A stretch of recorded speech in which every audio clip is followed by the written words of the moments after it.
Hi everyone, here we've got Samsung Galaxy A32 and let me share with you how to reset up preferences on this device.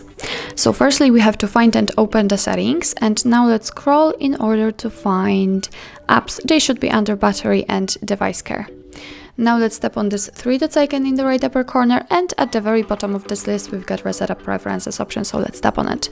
And now your device is telling you that it will reset all preferences for disabled apps, notification restrictions for apps, default apps, background data restrictions for apps, and any permission restrictions.